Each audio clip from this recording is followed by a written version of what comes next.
Everyone, मैं हूँ वैद्य मोहिनी दाते। आज हम लोग जानते हैं ऑस्टियोपोरोसिस के बारे में, जो आयुर्वेद में अस्थिक्षय बोला गया है उसके बारे में थोड़ी जानकारी। इसमें हम लोग इसको प्रिवेंट कैसे करें, और ये बहुत ज़्यादा पाया जाता है वुमेंस में। मेल्स में भी पाया जाता है वैसे, लेकिन वुमेंस में इसके ज़्यादा मात्रा में पाया जाता है। और जो 40 इयर्स प्लस महिलाएं होती हैं उनमें ही हमें ज़्यादा देखने को मिलता है। तो हम लोग इसको प्रिवेंट कैसे कर सकते हैं? जैसे शुरुआती स्टेज में हम लोग इसको प्रिवेंट करें खान पान के चेंजेस के साथ, और कुछ चीज़ें हम लोग अगर फॉलो करें, कुछ चीज़ अवॉइड करें, तो हम लोगों को उसके बाद जब वो बढ़ जाता है, तो जैसे ऑस्टियोपोरोसिस मतलब बोन में फ्रैक्चर्स होना, जॉइंट्स में फ्रैक्चर्स होना, हड्डियों में अगर बैक की जो हड्डी है, रीढ़ की जो हड्डी बोलते हैं, उसमें भी गैप आ जाती है। फिर कोई भी बोन में, लॉन्ग बोन में फ्रैक्चर होने के चांसेस ज़्यादा रहते हैं इस केसेस में। तो ये सब प्रिवेंट करने के लिए हम लोगों को शुरुआत में ही क्या कुछ चीज़ें खानी चाहिए और क्या अवॉइड करना चाहिए, इसकी जानकारी लेते हैं। उसके पहले सबसे पहले हम लोग आयुर्वेद में इसके बारे में क्या बोला गया है वो देखते हैं। तो आयुर्वेद में अस्थिक्षय जो बोला गया है, तो उसमें बोला है अस्थितोद सदनम दंत नख केशादेशु। मतलब अस्थितोद मतलब अस्थिक्षूल, जॉइंट में पेन होना। दंत नख केशादेशु मतलब दांत जो है, नाखून जो है हमारे, हेयर जो है, इसमें हेयर फॉल होता है, दांत गिरते हैं।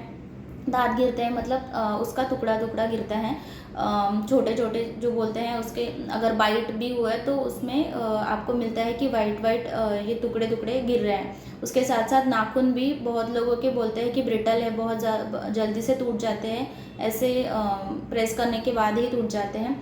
फिर अस्थियों में मतलब जॉइंट्स में आवाज़ आना, क्रैकलिंग साउंड्स आना, ये सब अस्थिक्षय के लक्षण हैं। तो ये इसका रिलेशन वात रुद्धि के साथ भी है।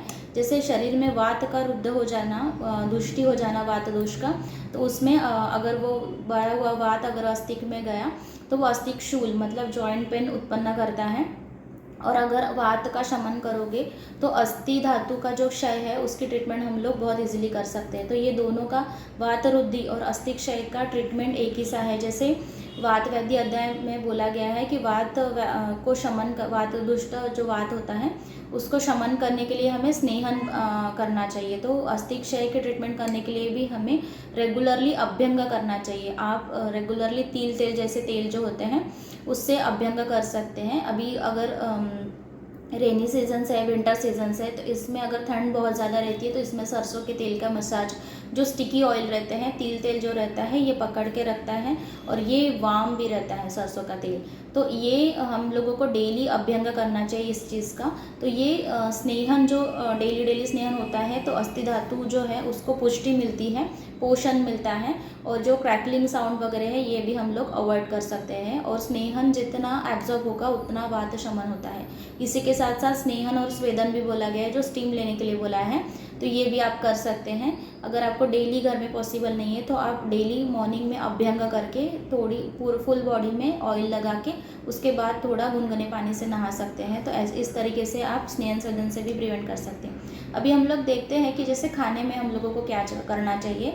तो जैसे ऑस्टियोपोरोसिस बोला गया है, तो हम लोग को मतलब बहुत ज़्यादा नेट से या यहाँ वहाँ से इंफॉर्मेशन मिलती है, तो बोलते हैं कि जैसे कैल्शियम सोर्स और विटामिन डी का डिफिशिएंसी की वजह से ऑस्टियोपोरोसिस होता है।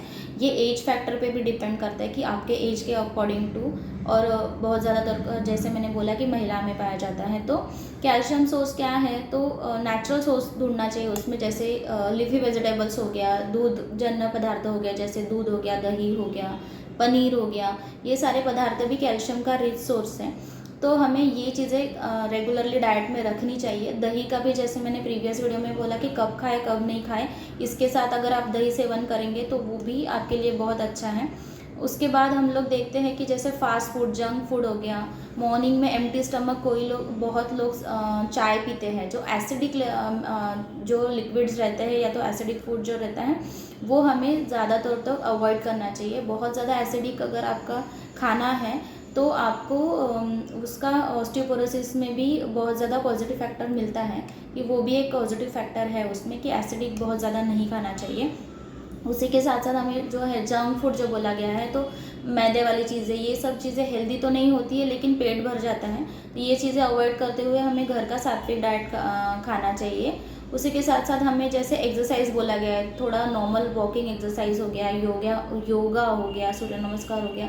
आपका एज ज़्यादा है तो जितना आपको पॉसिबल होता है उसके साथ आप कर सकते हैं। तो ये आपका रूटीन रहेगा, तो बॉडी में जॉइंट्स में जो स्टिफनेस रहता है वो भी आप प्रिवेंट कर सकते हैं। तो हम आयुर्वेद को फॉलो करते हुए अगर आप ऑस्टियोपोरोसिस अस्थिक्षय को ट्रीट करना चाहते हैं तो नियरेस्ट वैद्य के पास जाके भी जैसे आपका बड़ा हुआ है तो आपको उसमें सब मेडिसिन्स लेके, जैसे आयुर्वेद में प्रवाल, मुक्ता और बाकी भी कैल्शियम सोर्स वगैरह वाले जो मेडिसिन्स अवेलेबल हैं, उसके साथ साथ आपको डाइट चार्ट दिया जाता है और क्या खाना है नहीं खाना है ये सब चीज़ें बताई जाती है, एक्सरसाइज बताया जाता है।